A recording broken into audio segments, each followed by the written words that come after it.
Good morning. In the last classes, we discussed and learned the index properties of soil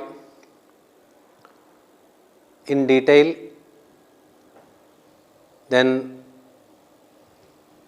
clay mineralogy, soil structure and clay mineralogy, and also we learned the compaction of soil.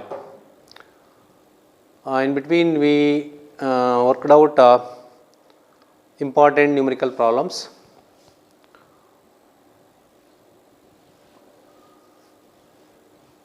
Now, based on the concept of module 1 and module 2, now let us move on to the module 3. Module 3 consisting of 3 parts. The first part is flow of water through soil. The second part is seepage analysis, and the third part is the effective stress concept.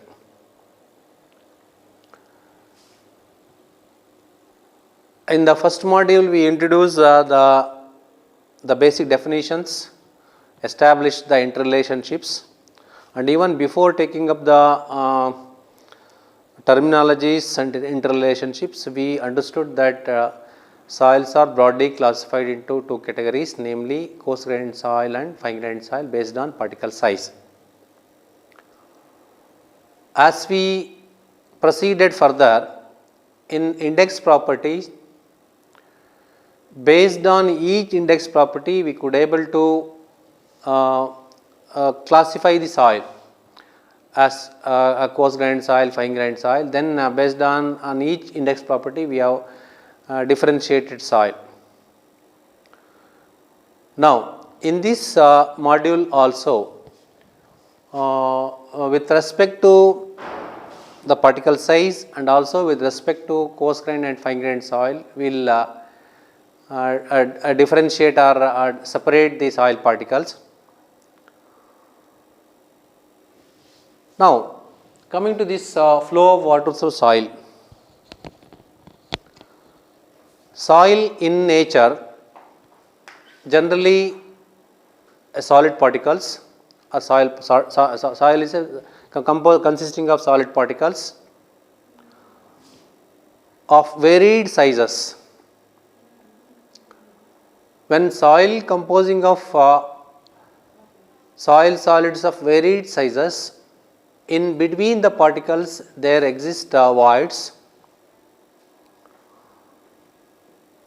Voids with other voids will together forms a void channel. Through this void channel, water will flow from a point of higher elevation to a point of lower elevation. This is the general concept. The tendency of moving water from higher elevation to lower elevation is a common concept. Again, in soil also, because soil is a particulate system, particles, between particles there exists a pore. Pore with other pores will form a flow channel or a pore channel we can call. In this pore or voids, water will flow from a point of higher elevation to a point of lower elevation.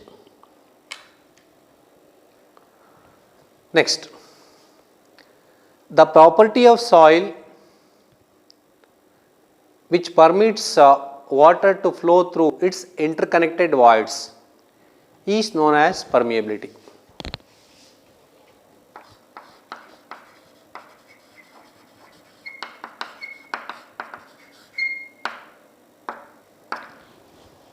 The property of soil which permit flow of water through its interconnected voids is known as permeability, or the ability of soil to permit water to flow through its interconnected voids is known as permeability. Permeability is one of the important engineering property.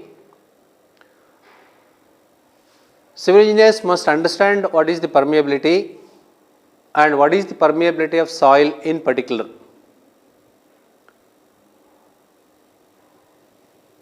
The importance of knowing permeability lies in the fact that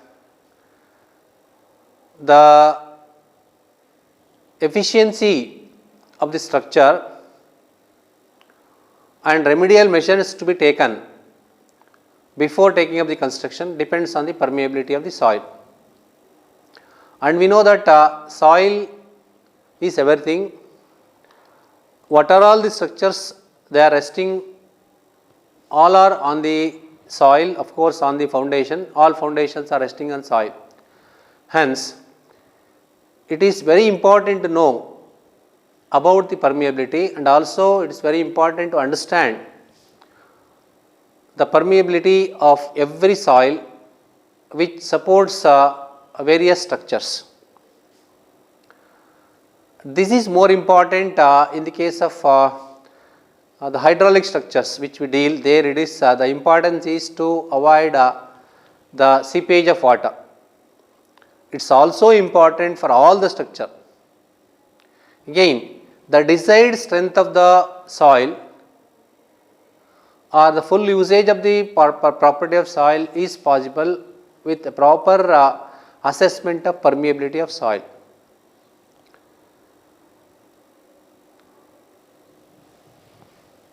Based on permeability, soil may be designated as pervious soil or permeable soil.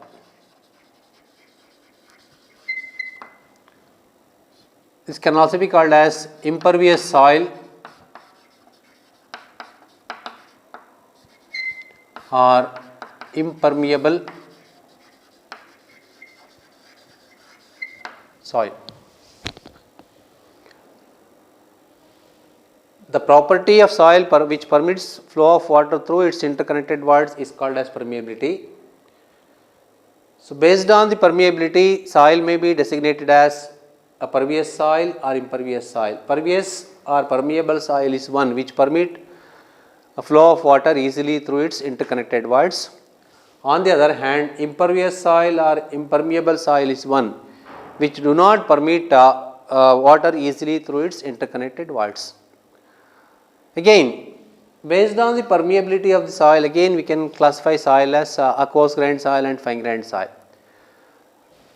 Pervious means it is a coarse grained soil. Coarse grained soils having more voids and it permit the easy movement of water. On the other hand, the fine grained soil having less void space and which do not permit flow of water easily. Hence, coarse grained soils can also be called as pervious soil or permeable soil, and fine grained soil can also be called as impervious soil or impermeable soil.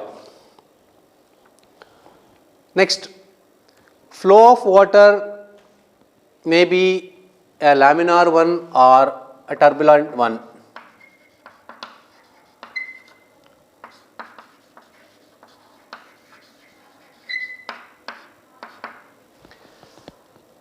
Laminar one means if flow of water take place in a straight path or a regular path, it is called as laminar flow, and if flow of water through soil is an irregular one which do not pass through a straight path, then it is called as a turbulent flow.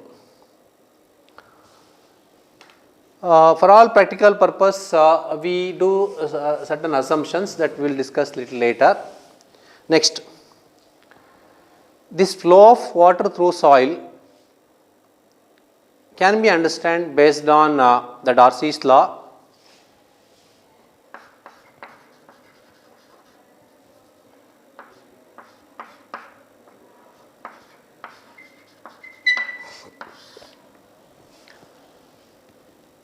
According to Darcy's, he has showed that flow of water or velocity of flow or rate of flow is rate of flow of water or velocity of flow of water through soil is directly proportional to the hydraulic gradient. That is, we have rate of flow Q is equal to K into I into A. Also, Q is equal to V into A, velocity to area, or velocity is equal to Q by A. Velocity is equal to Q by A, and if you substitute this Q here, VA is equal to K into I into A, V is equal to K into I. So, V is proportional to I. So, this is the Darcy's law. Rate of flow or velocity of flow through soil is directly proportional to hydraulic gradient. That is, rate of flow is equal to K into IA. So, Q is equal to VA. If you substitute here, K, A get cancelled, V is equal to KA, V is proportional to I. Here K is known as proportionality constant. This can also be called as coefficient of permeability. It is a coefficient for permeability. I is the hydraulic gradient, A is the cross sectional area of the soil through which flow taking place, and V is the velocity, and Q is equal to unit discharge. Next, assumptions made in Darcy's law.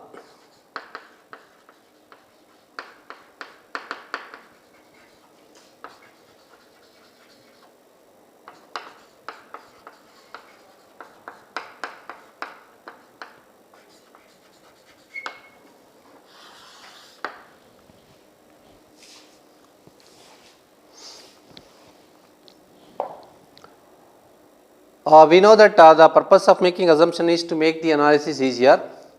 Darcy's made two assumptions. So, those assumptions are: flow of water through soil is considered as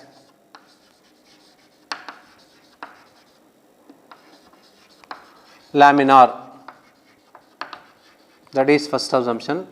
And the second assumption made by the Darcy's is in the case of fine grained soil, as velocity is less, flow may be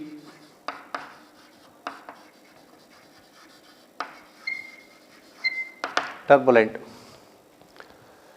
Darcy's assumed that in case of flow of water through soil, flow is considered as laminar for the easy analysis purpose, and he also assumed that in case of fine grained soil, as velocity of flow is less, flow may be turbulent.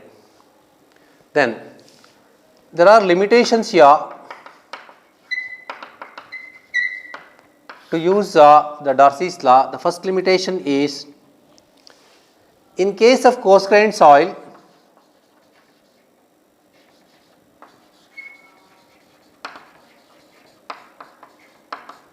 as pore spaces are more, or there is a large pore spaces or void spaces, hence the flow may be a turbulent.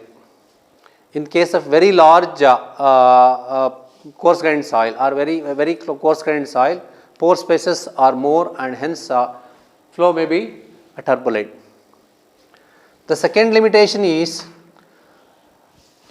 in case of sand, flow of water through sand is generally it is laminar. Here Darcy's law is valid as long as the Reynolds number is less than unity or less than 1.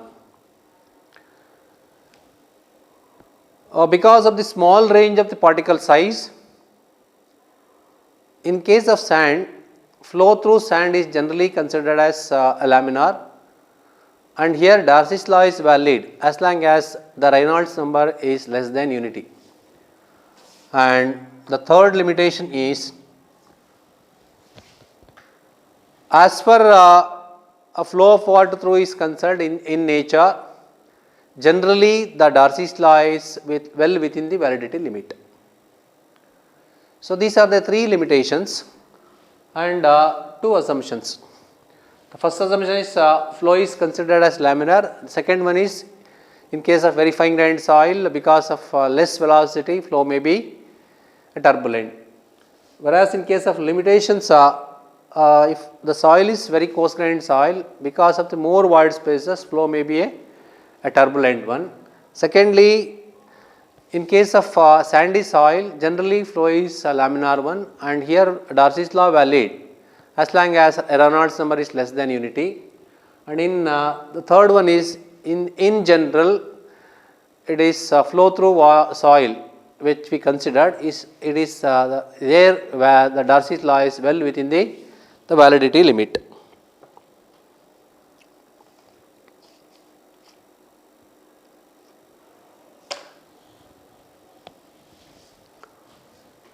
Now,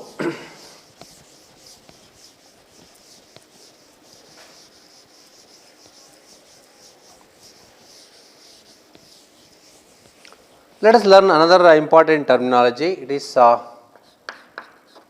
hydraulic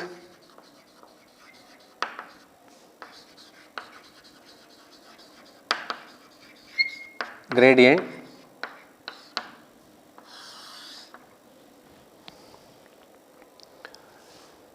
It is defined as the ratio of head per unit length. Head per unit length is known as hydraulic gradient. In the previous classes, I think you already learned about the gradient. Gradient is equal to the two in surveying you have studied. Gradient of the profile is equal to the difference in elevation divided by the distance travelled. The same concept we use here also. So it is defined as the ratio of head per unit length, and it is denoted by I. That is, I is equal to H by L, where H is equal to head causing flow and L is the length over which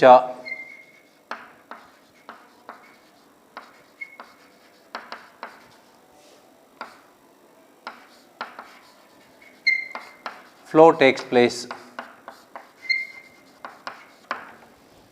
and it is a dimensionless number. It is unitless. Hydraulic gradient is unitless because we are going to divide the head by length. Hydraulic gradient plays very important role in deciding the permeability of soil. As we know that it is with the increase in head and there is considerable the flow. Hence, Darcy's related the velocity of flow or rate of flow directly to the hydraulic gradient. Next, let us understand two more the concepts.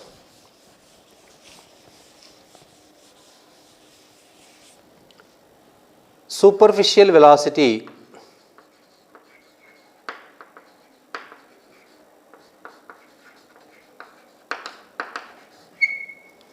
or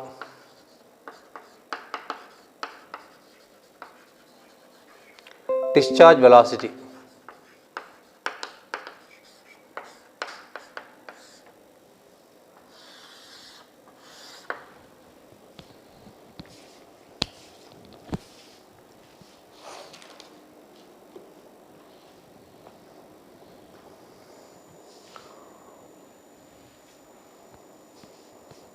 If the total area of cross section, which includes area of soil solids and area of voids,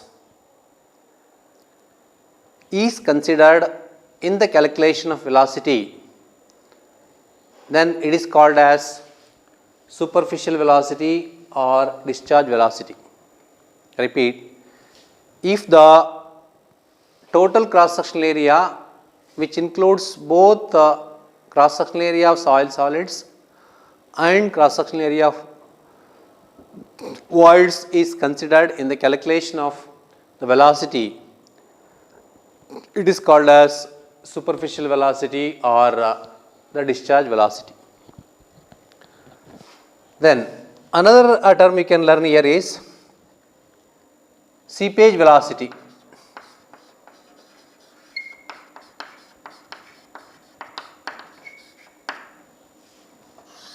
And it is designated by Vs.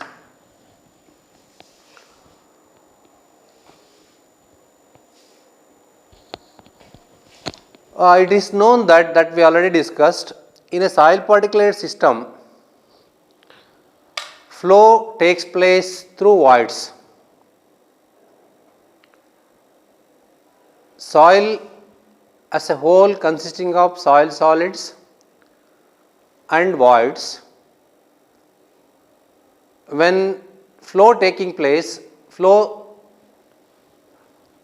take place only through voids, because only at the gap that water will move from a point of higher elevation to point of lower elevation.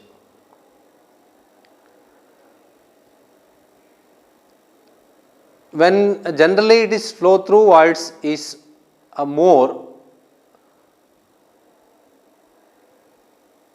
and actual water the flow take place through voids only.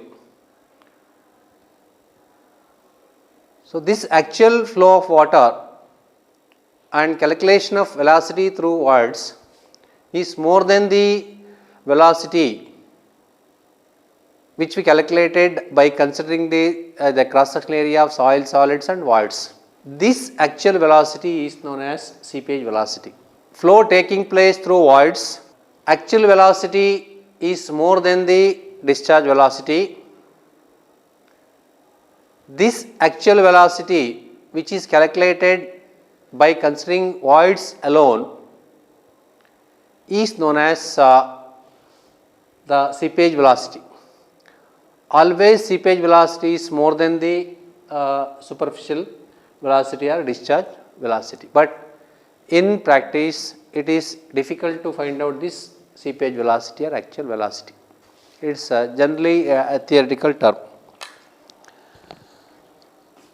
From the definition of seepage velocity, we have Q is equal to VA, that is approximately equal to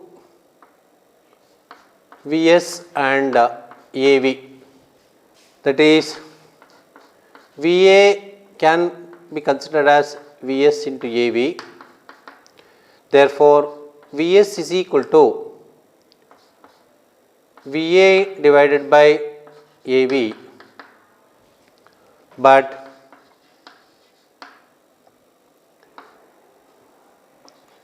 AV by A, that is equal to VV by V. Area of voids divided by area, that is equal to volume of voids divided by V, that can be considered as porosity N. Therefore,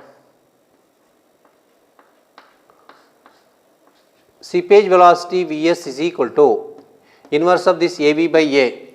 Inverse of AV by A we can be written as V into 1 over N, that is Vs is equal to V divided by N. Seepage velocity is equal to the discharge velocity divided by the porosity. We discussed that based on the Darcy's law, the rate of flow or velocity is directly proportional to hydraulic gradient. Here, seepage velocity means there it is superficial velocity or discharge velocity is proportional to hydraulic gradient. Here also, the seepage velocity is also proportional to hydraulic gradient. That is, Vs is proportional to hydraulic gradient. So, this can also be written as Vs is equal to Kp into hydraulic gradient. Here the term Kp is known as coefficient of percolation. There in the Darcy's law, to begin with, we have introduced the proportionality limit, it is called as K, that was coefficient of permeability. Also we have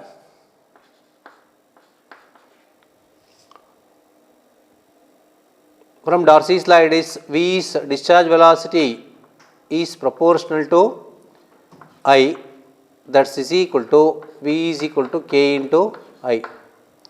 Therefore, Vs by V is equal to Kp I divided by Ki, that is equal to Vs by V is equal to Kp by K. So, this Kp by K can also be written as N.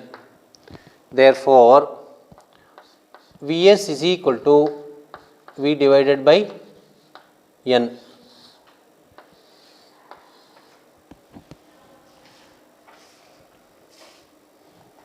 Or this can also be written as in terms of Kp.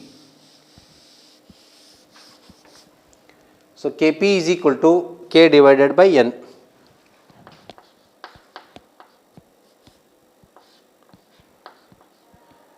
So, if you consider only these two terms, Kp is equal to K divided by N.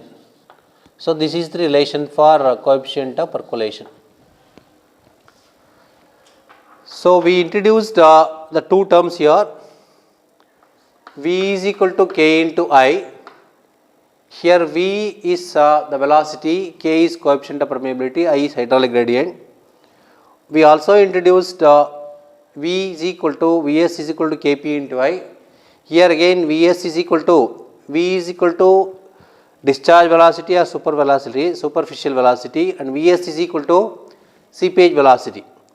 When we use the seepage velocity, constant of proportionality is Kp. When we use the discharge velocity, constant of proportionality K. This K is known as coefficient of permeability and Kp is known as coefficient of percolation.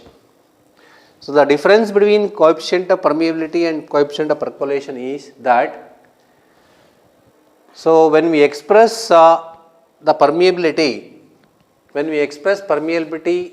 by considering the total cross sectional area of soil solids, which includes both soil solids and voids.